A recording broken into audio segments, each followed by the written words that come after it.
Hi, everyone, and welcome to Rach and Fi Unplugged. Hi, guys.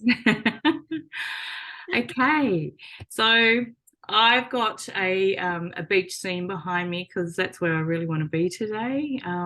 If I can't go on an actual holiday, I'll just go on a virtual one.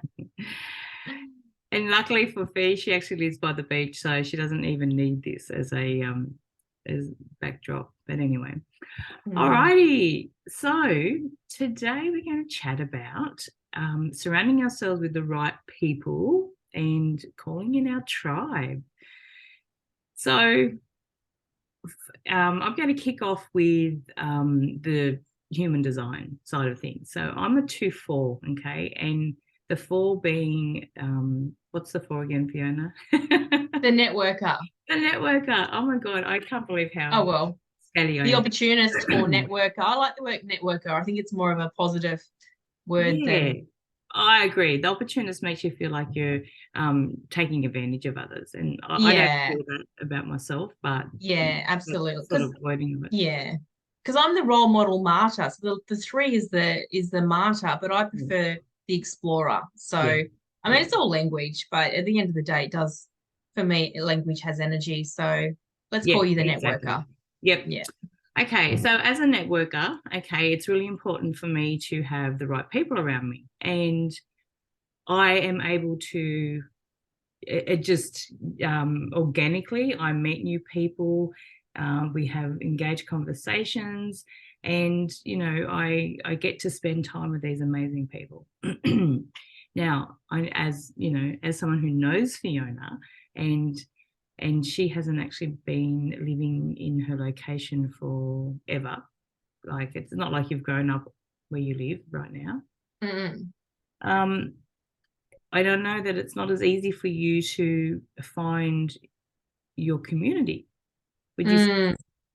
Yeah, absolutely. And I guess we moved here right before the whole pandemic as well. So that sort of changed things up a little bit.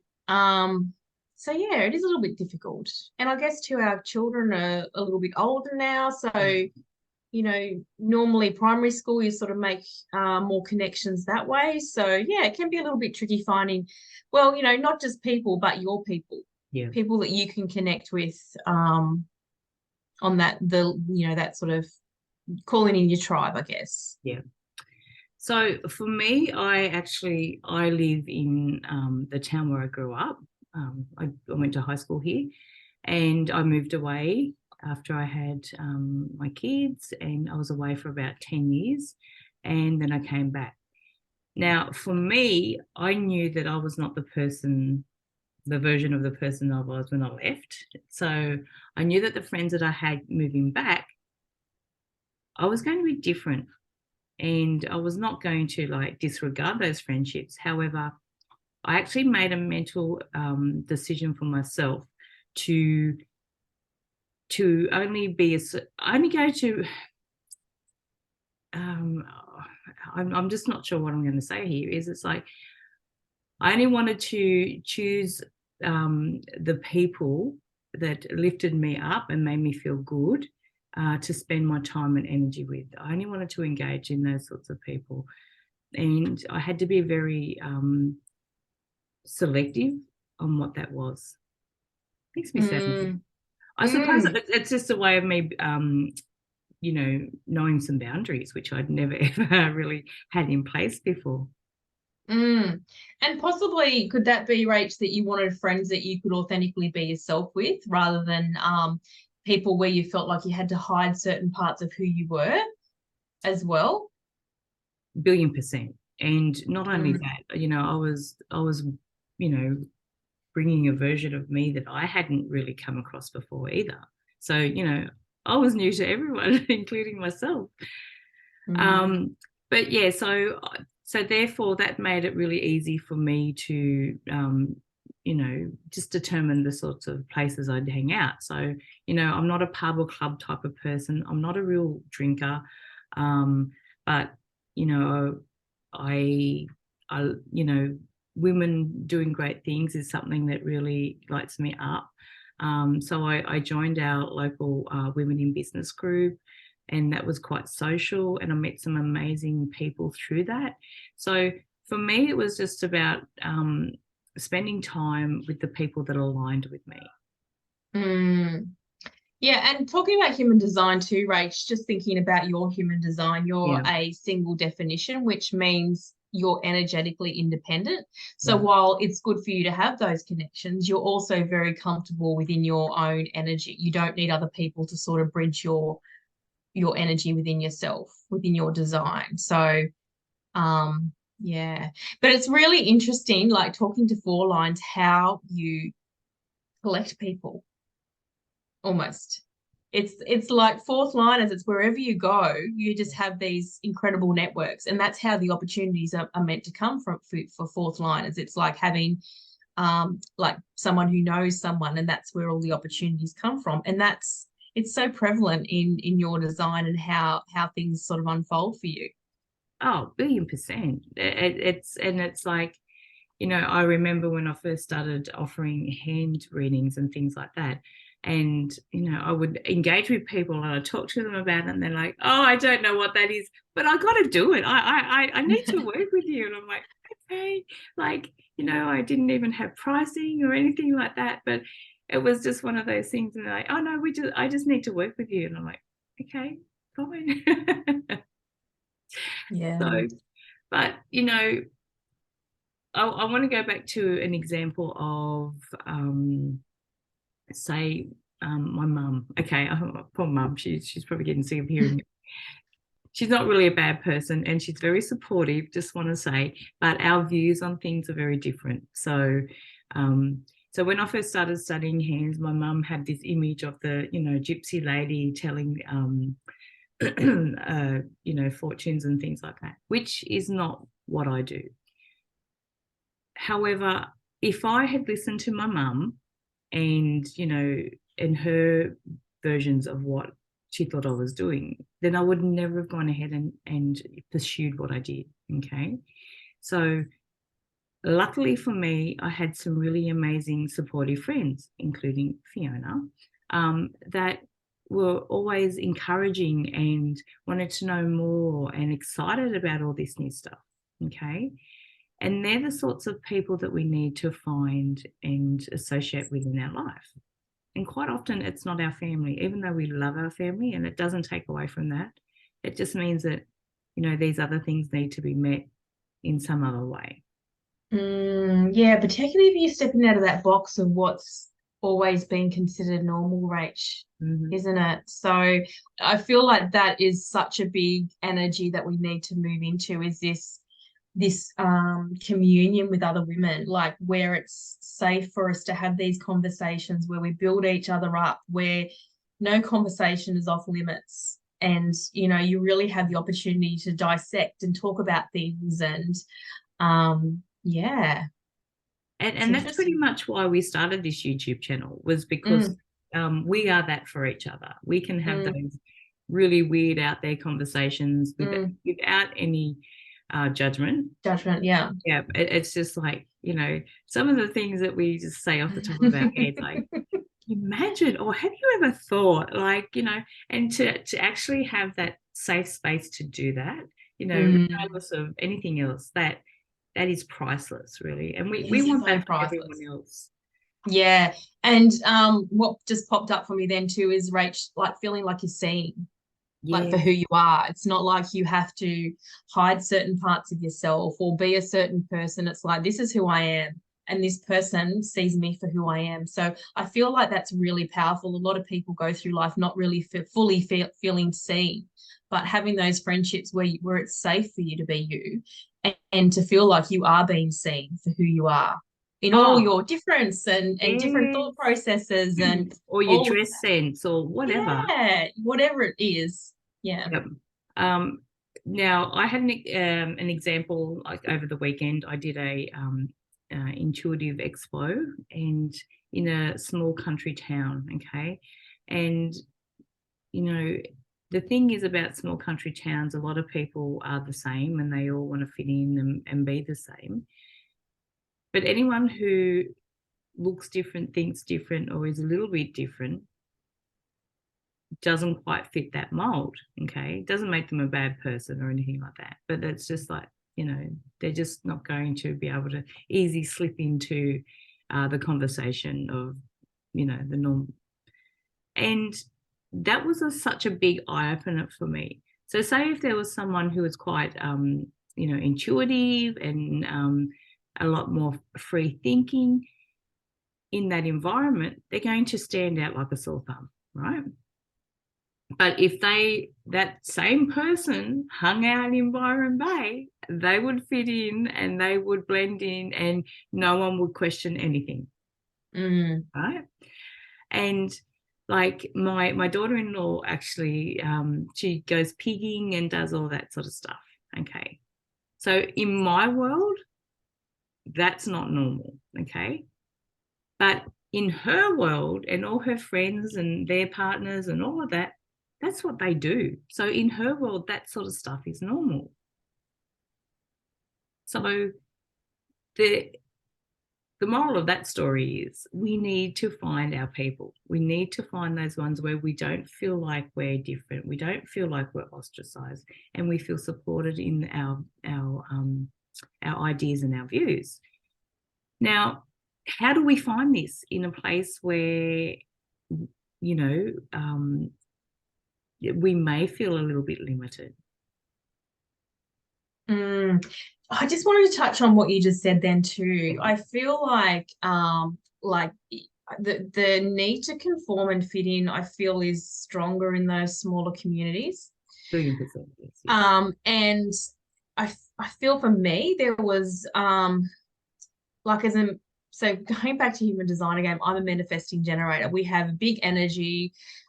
We can be a lot, and quite often we are told that we're too much. And particularly as women MGs, like we learn to shut ourselves down, to dim our light, and to keep ourselves small. So that really popped up for me when you were talking about that you know, the conformity in small country towns. So no, and what's wrong with people just being themselves? Why do we need to judge other people if they're not harming anybody else? Like, what's this big pull that we all have to act and behave? And, you know, as long as it's not affecting anyone else or harming or whatnot, I don't know. I don't quite understand the human nature to sort of judge or pull other people down. That doesn't really sit with me. So, yeah. No, but it happens. So we can't take that away from things. But, you know, it's basically like, where can you find your people and your tribe? So for me, like, I was very specific about, you know, wanting to start a business that was based around women. So therefore, you know, I made sure that they're the sorts of places I hung out, and they're the sorts of people I wanted to bring into my world. Now, online, I have lots of different groups because there's lots of different things that I'm interested in. So quite often it may not be a physical place or group of people who we have that connection with. It may be an online version of that. But it's like really working towards, and sometimes we don't even know who we're looking for.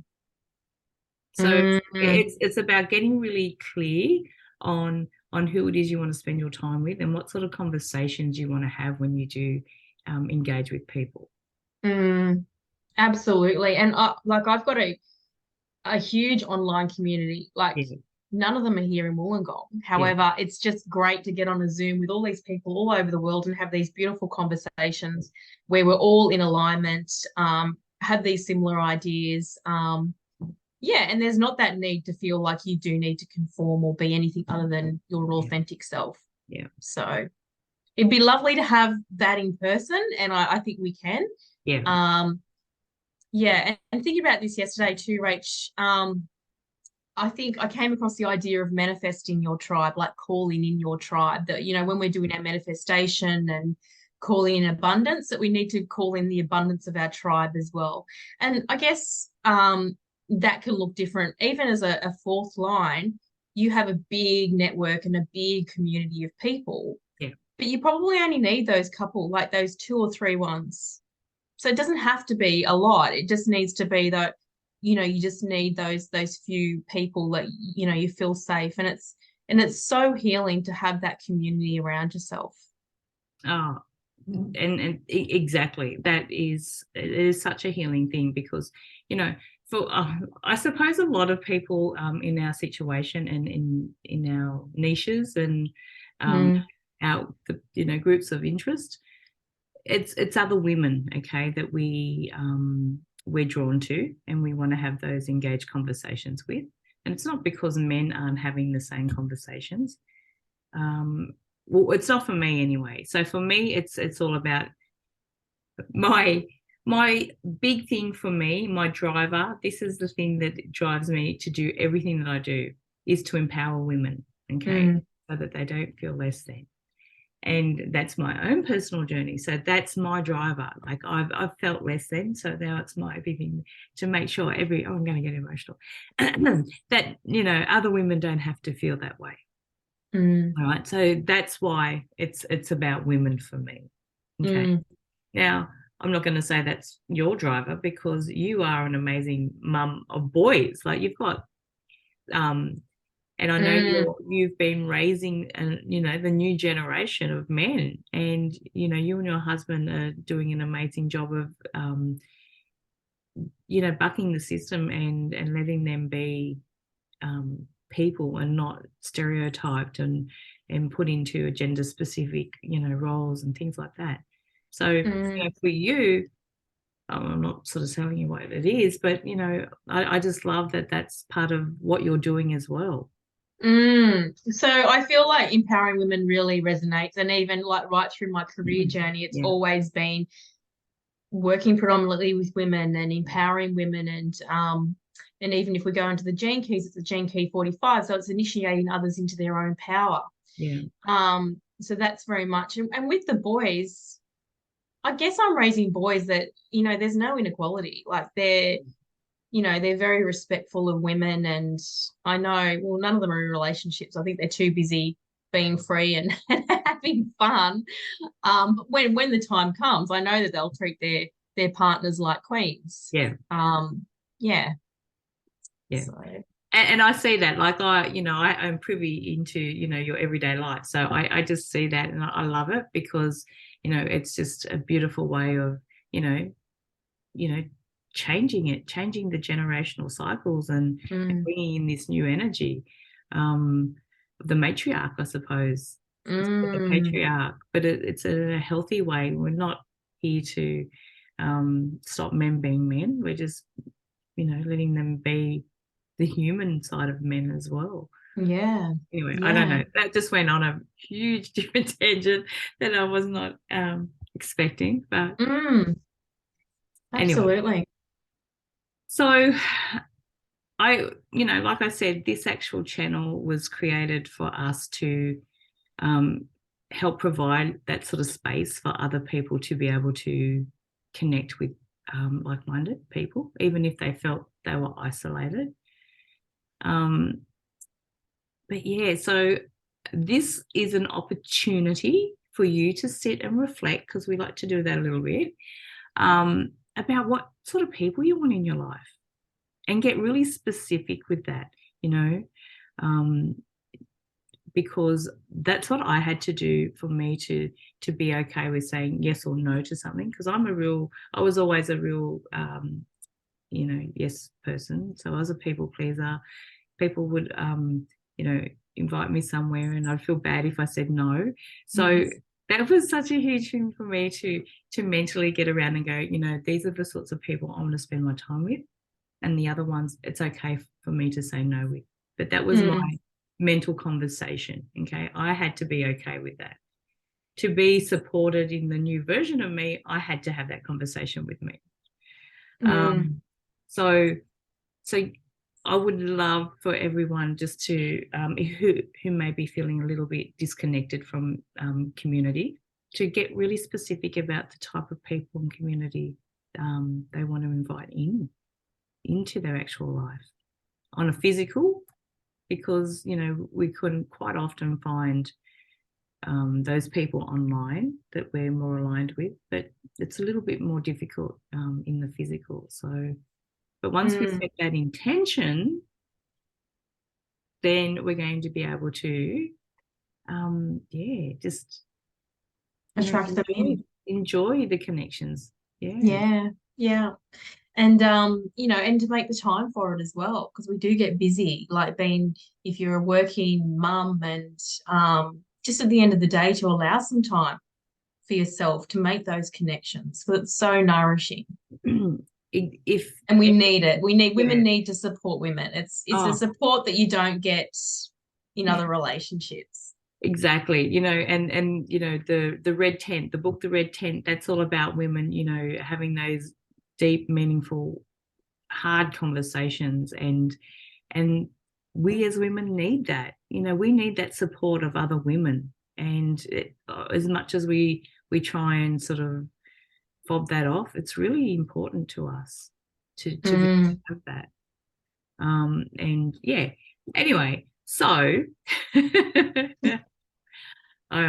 I feel really spacey today, people, so I really apologize for that. But I felt that this message of community was really important. And going back from the last couple of years, when we weren't actually able to meet in person and do those things, it really did highlight just how important that was. So my big challenge or action to everyone out there is to get really specific about the sort of people they'd like to invite into their life, and who they would like to spend their time with, because that's really important to know what relationships feel good, what relationships don't, what friendships feel you feel energized after, or you feel really drained from, and just like, okay, I want more of this, or I want less of that type of thing. But if you sort of can think of someone in your life and you love, and you want to, or someone you've seen around, you think, oh, I'd really like to get to know them because I think that they'd be really interesting, get specific with that, and invite them in somehow. There's friends that you walk away feeling like your cup's full. Yes. Yeah. And like, probably that's another thing, Rach, just notice energetically how you feel when you're around people.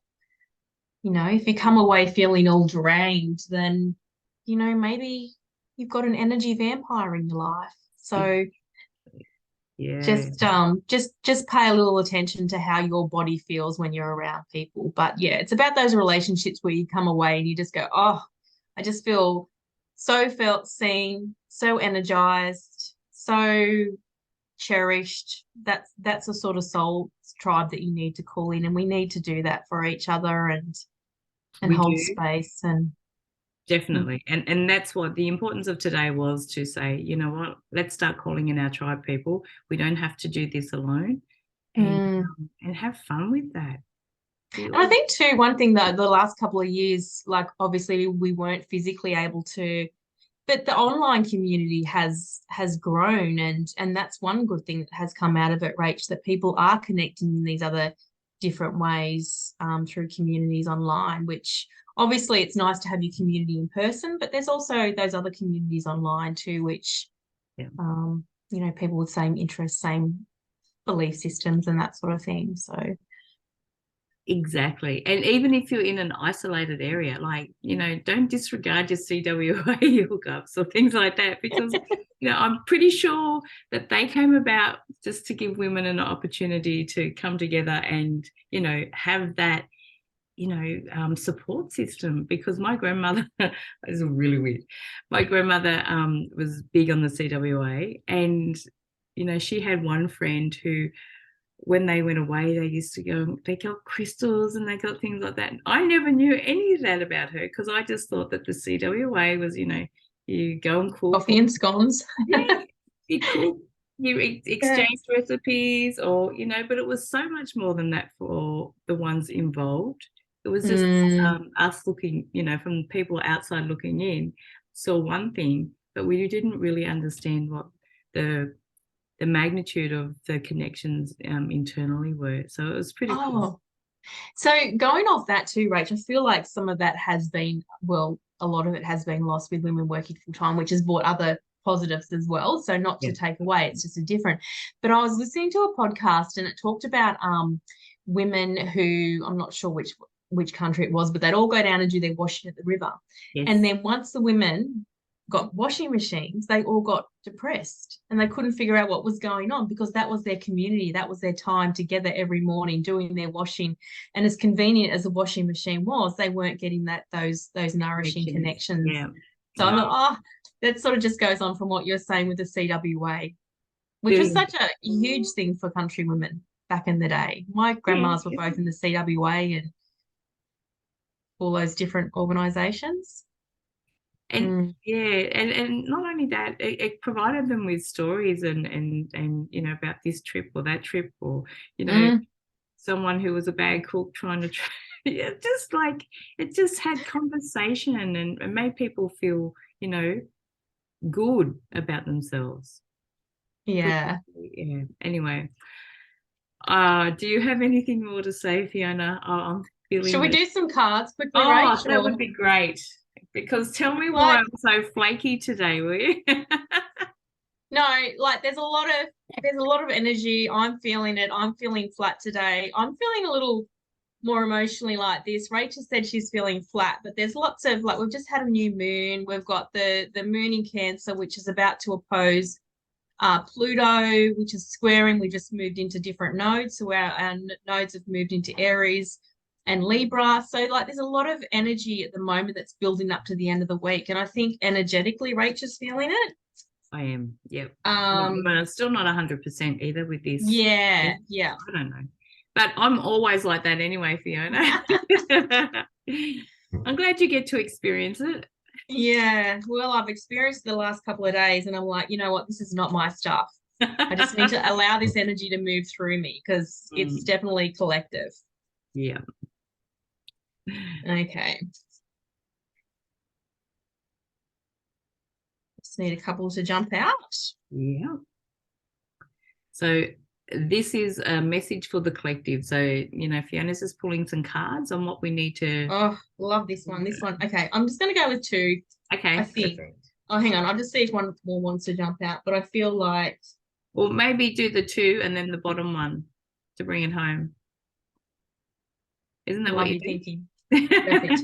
Okay. So we've got the Two of Pentacles. Yeah. And the Strength card. And this one popped out for me this morning when I was doing my morning cards, but I hadn't opened things up. So I popped it back in because I like to make sure that I'm working with the correct energy. So this one is saying, this is about making, I don't know, I feel like this is balance. Well, it is balance, but we seem to be getting that a lot with our cards, Rach, at the moment. Like there's the Judgment card and this card, and Two of Swords is one that's coming up a lot too, which is all around decision making, but it's about trusting your intuition. But with this one, it's making sure that you're balancing work with play. So really integrating and taking those practical steps to make sure you're having time for yourself and making time for those friendships. And then we've got the Strength card, which is just all about all our journeys. As what Rach said, empowering women, that's her journey. And the Strength card is like all those different things that we go through in life. It really builds that inner strength. So I feel like this is saying, you know, really tap into your inner strength. You know, maybe, you know, we're talking about the energy feeling a little bit different at the moment. We might all be feeling that. So just really tap back into the wisdom of your body and go, okay, how is that feeling for me? And really tap into that strength. When things out here are feeling a little bit out of alignment, just really tap back in and go, okay, well, how is my body feeling? My head's a bit all over the place, but my body's feeling okay. So really tapping into that wisdom and that inner strength. So I hope that resonates for someone. Oh, and the bottom card, the Four of Pentacles. So the Four of Pentacles is telling us not to hold on to things too tightly. And I'm thinking with friendships, if this potentially could be looked at as finances, but I'm thinking that this one's friendships. It's like, as Rach was saying, creating those boundaries, noticing how you feel around people. Are there friendships that you're holding on too tightly to? Are there ones that just need to naturally take their course? Are there friendships that possibly you're doing all the rowing and it's not reciprocated? So it's just about being open to allow things to come in and out. yeah, so if you need to let go of something, then that's just making room for something else, even better to come in. So Rach, just on yeah. that, did you have any intuitive hits that you'd like to share with the cards?